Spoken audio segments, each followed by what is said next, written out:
Bonsoir à tous, nous sommes le vendredi 21 octobre 2016. Bienvenue dans ce nouveau numéro du 7-8 Hebdo, une émission pour revenir sur l'actualité de la semaine. Voici les titres. Nicolas Dupont-Aignan, le président de Debout la France et candidat déclaré à la présidentielle, était hier à Rambouillet dans les Yvelines pour une réunion publique. Le député de l'Essonne en a profité pour dévoiler quelques-uns de ses soutiens dans le département.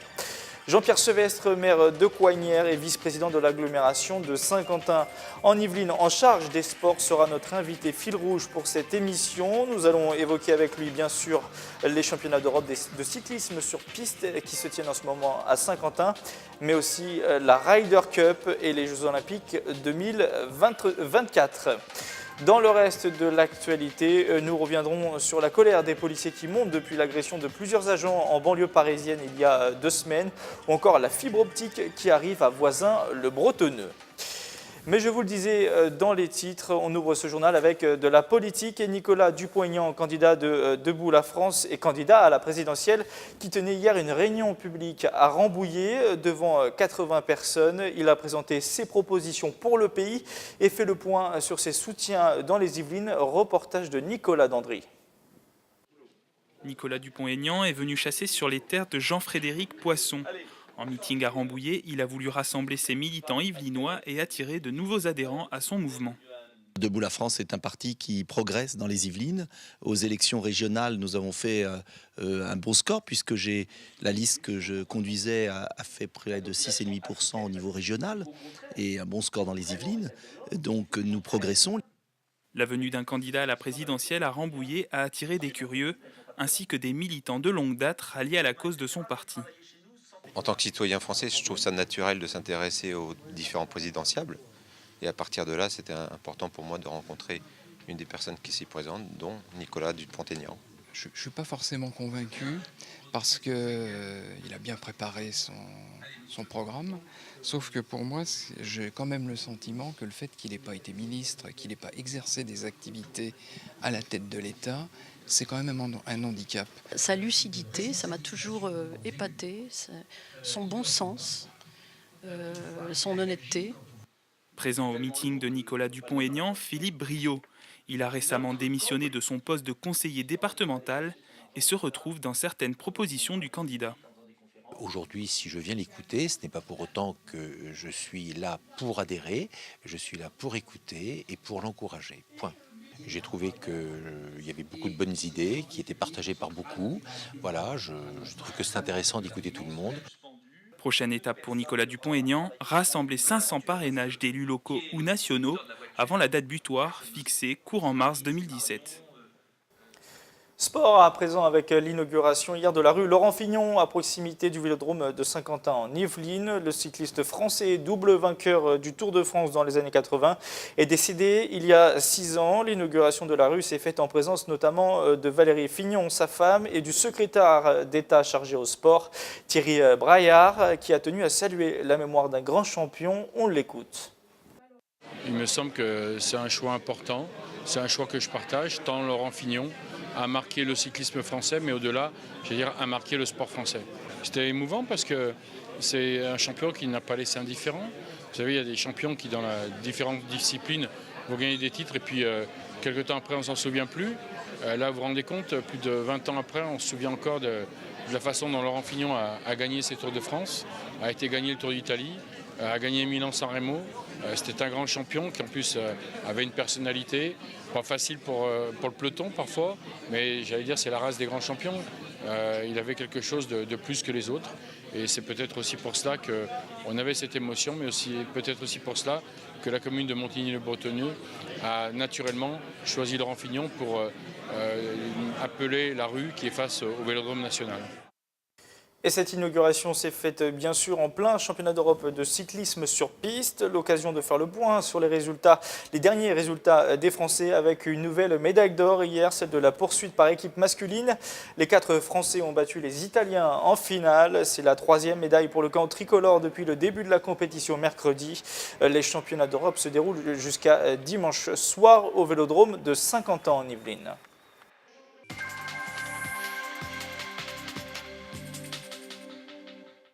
Et pour évoquer à présent maintenant l'actualité de la semaine, Jean-Pierre Sevestre nous a rejoint sur le plateau. Bonsoir. Bonsoir.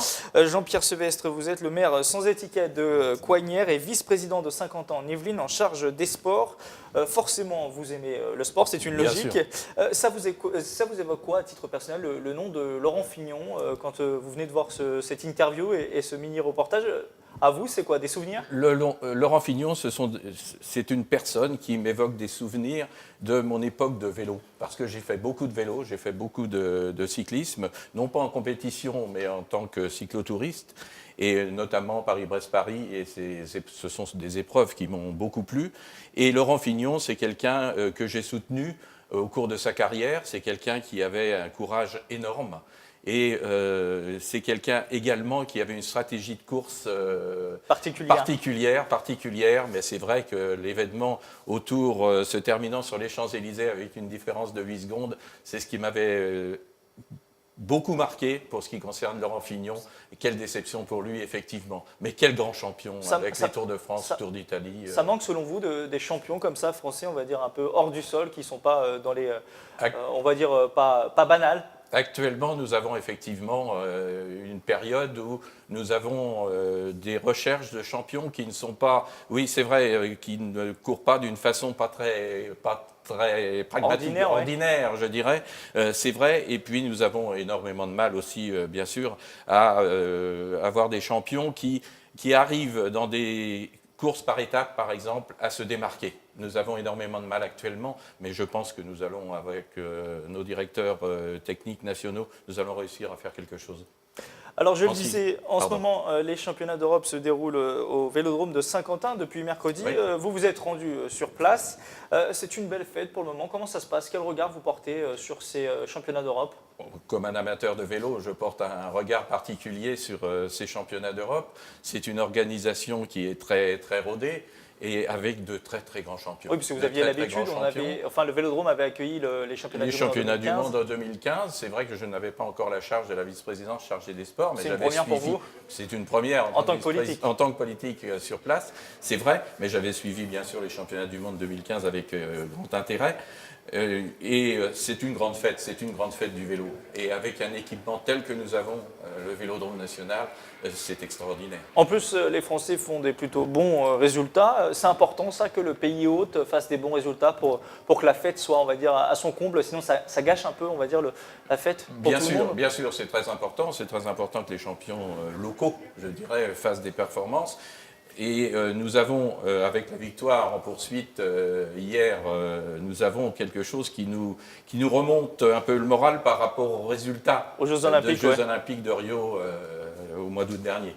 Petit bémol tout de même, l'affluence, on est loin de remplir le Vélodrome comme aux mondiaux. Est-ce que c'est une surprise pour vous, ou alors vous le saviez, vous vous en doutiez, notamment peut-être à cause des résultats qui jouent sur, on va dire, sur le moral, sur l'envie de découvrir ce sport? Il y a certainement le moral et les champions peut-être qui ont un peu déçu à Rio et qui empêchent peut-être l'affluence sur ces championnats d'Europe, mais il faut aussi tenir compte des événements qui peuvent aussi freiner certaines personnes pour aller dans des événements un peu en foule, si vous voulez. Vous pensez à la crainte d'attaques terroristes? Voilà, c'est ça. Je pense un petit peu sur le Vélodrome, mais nous avons depuis mercredi effectivement une affluence qui est réduite, il faut le préciser, mais nous avons maintenant ce soir, où il y aura de grandes compétitions. Vendredi soir. Et puis samedi et dimanche. Ouais, le week-end, vous misez sur le week-end pour... Le week-end va bien sûr accueillir beaucoup plus de monde.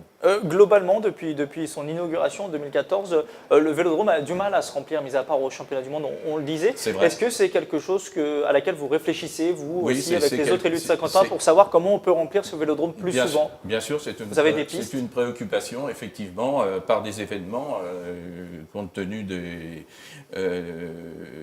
de la capacité de ces 5000 places à peu près. À peu près 5000 places. Et 2500 en plus sur le central, on va dire. Sur l'aire centrale, on peut accueillir effectivement, mais si nous arrivons déjà à accueillir 3000, 4000 personnes régulièrement, si vous voulez, nous serions déjà dans une position un peu plus favorable. Et du coup, vous souhaitez organiser quoi? Des concerts, des événements des événements autres que sportifs, mais sportifs également, bien sûr. C'est un équipement qui est tout de même destiné au vélo, Ouais. Et, c'est le cyclisme sur Quand piste. on le voit, quand on effectivement. s'y rend, on comprend Et tout de quand on suite. s'y rend, on comprend l'ambiance, etc. Mais je pense qu'effectivement, il faut organiser soit des concerts, des événements remarquables au sein de cet équipement. Je pense qu'on peut faire des choses remarquables. En tout cas, si le vélodrome peine à se remplir, parfois, les commerces alentours, eux, ont le sourire. Restaurants et hôtels voient leur fréquentation augmenter considérablement pendant les grandes compétitions. Reportage à ce propos de Patrick Jacques de Dixmude et Haussmann van der Dey. Tous les athlètes se sont préparés pour l'événement, mais pas seulement. Les commerces saint-quentinois ont dû aussi préparer l'arrivée des visiteurs et des athlètes, comme à l'hôtel Ibis, situé juste à côté du vélodrome de Saint-Quentin-en-Yvelines, qui a dû adapter ses repas. Au niveau de la restauration, en tout cas des menus adaptés à une clientèle sportive sur le restaurant Bicyclers qui est situé dans le même bâtiment que l'hôtel.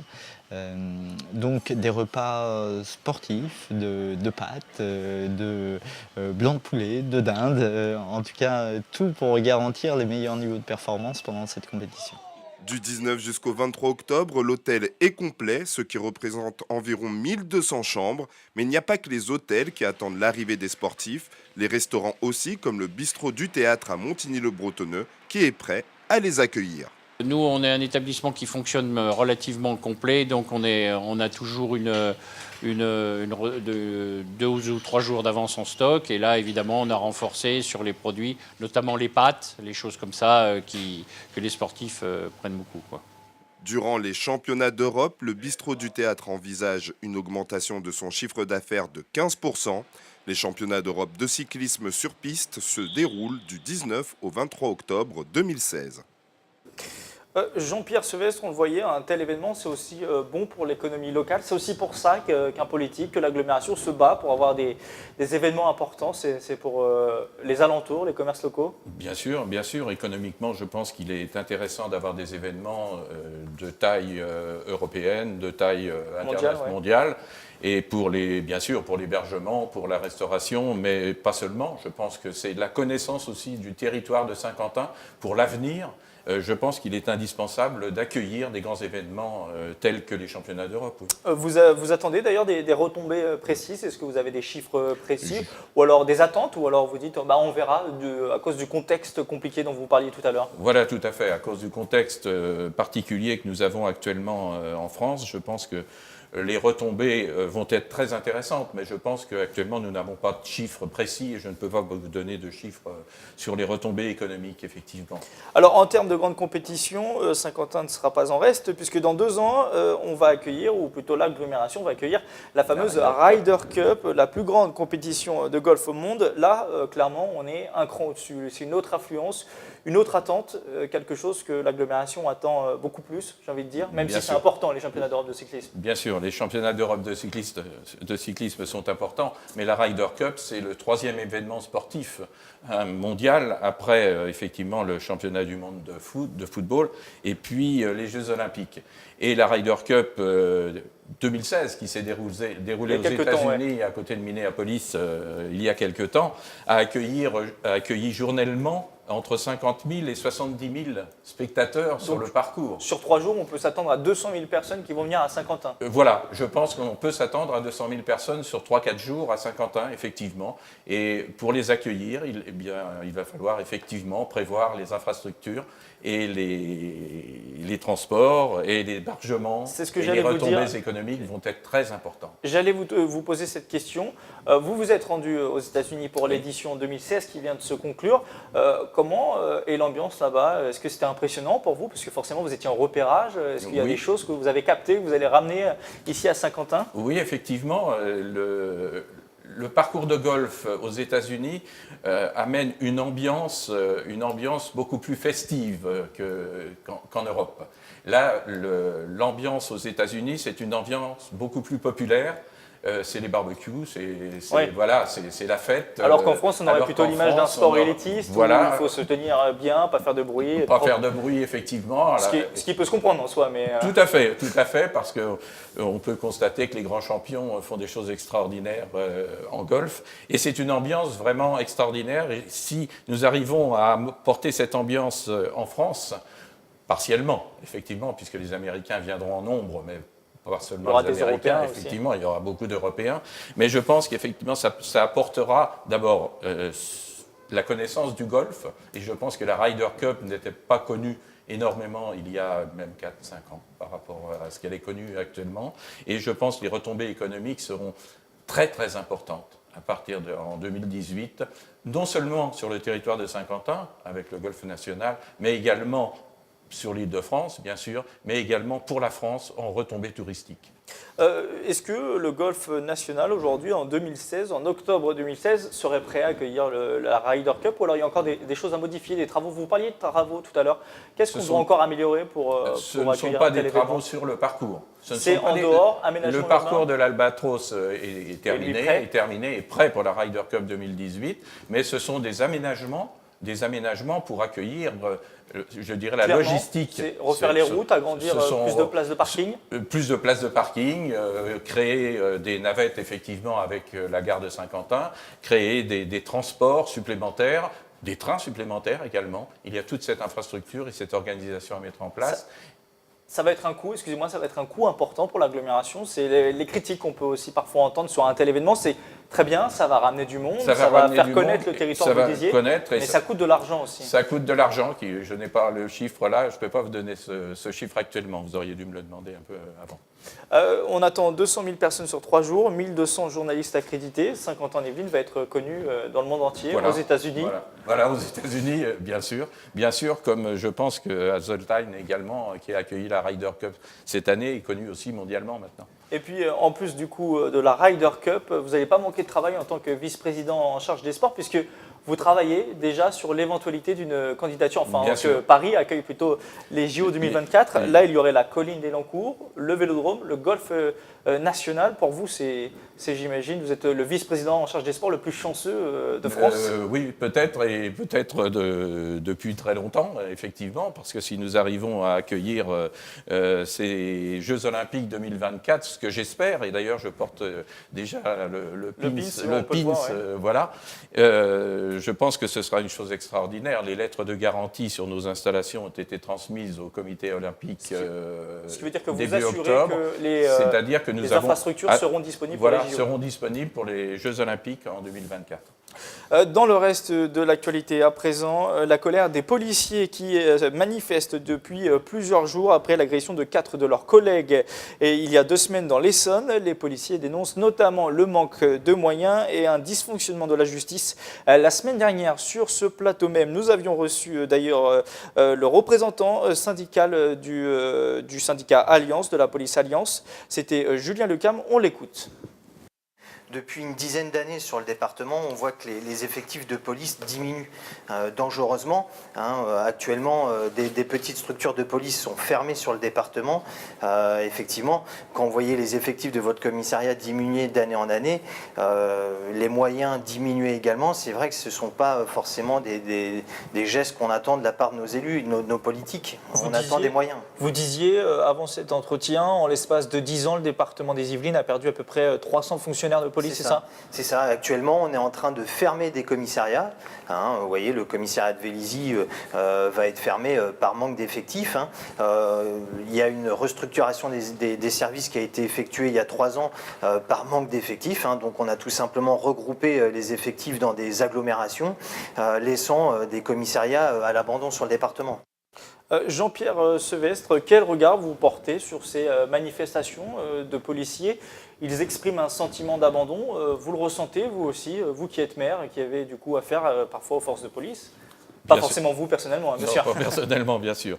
Non, nous avons besoin des forces de police, bien sûr. Et pour un maire, s'appuyer sur la police nationale, c'est essentiel. Et par exemple, le désert dont on parlait à l'instant, qui était évoqué par Julien Lecam, est-ce que vous le sentez, vous, à Coignères? Alors, nous ne sentons pas un désert à Coignères, parce que nous avons le commissariat d'Elancourt, effectivement, qui est une aide énorme pour la commune de Coignères.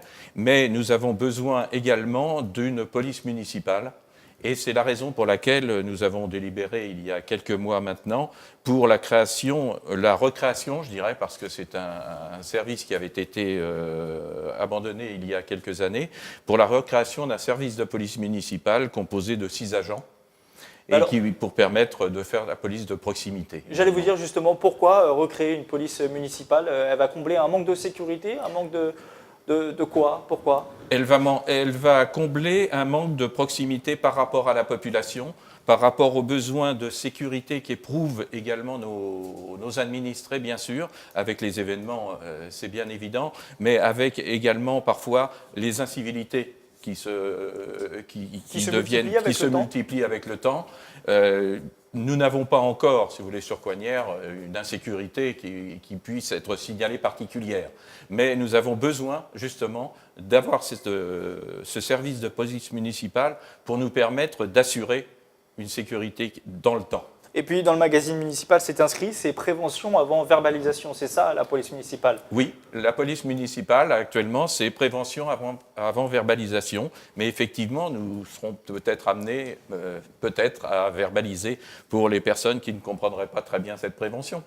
L'arrivée des agents à Coignères, c'est pour quand précisément? Vous avez une date précise à donner? Une date précise, c'est difficile parce que le recrutement d'agents municipaux, de policiers municipaux, c'est une chose très très importante. Le recrutement d'un agent municipal, c'est important, mais un policier municipal, c'est d'autant plus important. Nous sommes actuellement sur le recrutement du policier municipal chargé de constituer son équipe. Et lorsque nous aurons recruté cette personne, ce qui doit être effectué dans les semaines à venir, dans les 2-3 semaines, nous compléterons ensuite l'équipe, je dirais, dans les 3-4 mois à venir. Et je dirais, au cours du premier semestre 2017, nous aurons une police municipale complète. Dernière question, et très rapidement, une réponse très rapide. Certains de vos collègues, notamment elle en cours, sont déjà armés, la police municipale. Est-ce que vous en êtes déjà à cette étape-là, ou alors ça sera éventuellement pour plus tard, mais pour l'instant déjà recréer une police municipale? Vous savez, bon... je ne dirais jamais, jamais, hein, ça n'est pas possible. Mais avant d'en arriver à armer une police, je pense qu'il faut connaître ces agents, il faut connaître les personnes qui porteront les armes. Mais lorsqu'on parle armement, il y a toutes sortes d'armements aussi. Il y a bien sûr les pistolets à impulsion électrique, il y a effectivement les revolvers et les pistolets vraiment... avec des conséquences très très importantes. Et actuellement, nous ne sommes pas dans cette étape d'armement du tout. Nous sommes dans l'étape de recrutement de personnes qui soient à la disposition de nos administrés pour assurer une sécurité complète, ou presque. Mercredi, Jacques Attali était invité à participer à une conférence sur le campus yvelinois d'HEC. L'ancien conseiller spécial de François Mitterrand a notamment évoqué sa vision de la France et donné son point de vue sur les enjeux pour 2017. Reportage. Priorité à l'éducation, à l'Europe ou à la lutte contre les inégalités, Jacques Attali a une vision précise du monde et de la France, une vision qu'il a exposée durant plus d'1 heure devant un amphithéâtre plein. L'économiste et écrivain consulté par tous les présidents de la République est revenu notamment sur la prochaine campagne présidentielle avec ironie. L'Europe ou pas l'Europe? La laïcité, comment? La formation des chômeurs, je n'ai pas cité ça, qui est pour moi absolument majeur. La formation des chômeurs, c'est la clé de l'avenir. Donc on ne parle pas des grands sujets. Et donc forcément, le prochain président, comme les 3 précédents, M. Chirac, M. Sarkozy et M. Hollande, ont été élus avec un mandat explicite, ne rien faire. Et ils ont parfaitement exécuté leur mandat. Le fondateur de l'organisation humanitaire Action contre la faim a surtout exposé sa vision pour le long terme, lui qui estime que la France peut être la grande puissance du XXIe siècle. Un propos convaincant pour ses auditeurs d'un soir. Je pense que c'était un débat très très constructif et qui nous aidera, je pense, nous les étudiants à HEC, à aborder l'avenir avec un peu plus de certainté. Ce qui m'a marqué, c'est de me dire qu'aujourd'hui, une entreprise comme Uber, qu'on voit qui est un peu un poussin et on a l'impression que ça va devenir un truc énorme, il dit qu'en fait, tout va tellement vite que c'est déjà en train de disparaître. Jacques Attali risque d'être une nouvelle fois convoité à l'approche des présidentielles, lui qui ne se reconnaît pour le moment dans aucun candidat. Jean-Pierre Sevestre, une seule question politique. Jacques Attali ne se reconnaît dans aucun candidat. Vous êtes plutôt évidemment en tendance droite, les Républicains, même si vous avez été élu sans étiquette. Quel candidat vous plaît le plus dans la primaire en ce moment? Actuellement, c'est Alain Juppé. Je pense que c'est le candidat qui me semble le plus raisonnable pour 2017 actuellement. L'arrivée de la fibre optique se précise pour Voisins-le-Bretonneux. Les premiers travaux ont débuté dans la commune, annoncés par la maire Alexandra Rosetti lors de ses vœux en janvier 2016. Le très haut débit pourrait débarquer chez les premiers Vicinois l'an prochain. Une réunion publique était d'ailleurs organisée sur ce sujet mardi soir. Mélanie Poquet.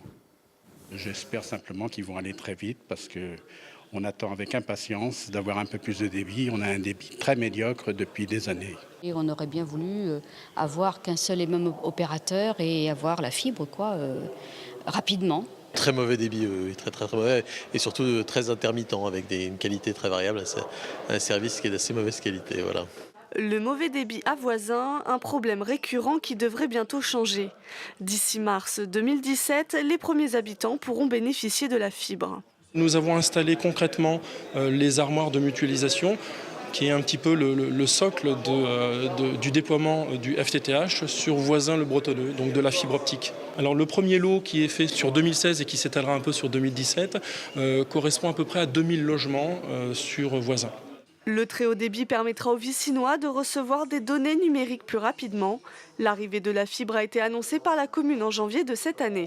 Lorsqu'on a appris que peut-être il y avait une possibilité pour l'ARCEP de lever le monopole de SFR et Numéricable, nous nous sommes engouffrés dans la brèche pour écrire et demander effectivement à ce que Orange puisse postuler aussi à Voisins. C'est Orange, c'est le budget d'Orange. Voilà. Après, ils vont donner des explications effectivement ce soir sur comment après les particuliers peuvent se raccorder et choisir l'opérateur qu'ils souhaitent évidemment. Mais ça ne représente aucun budget pour la commune. Une fois toutes les installations réalisées, plus de 4000 foyers seront connectés. La totalité de la commune devrait être entièrement fibrée d'ici 2020.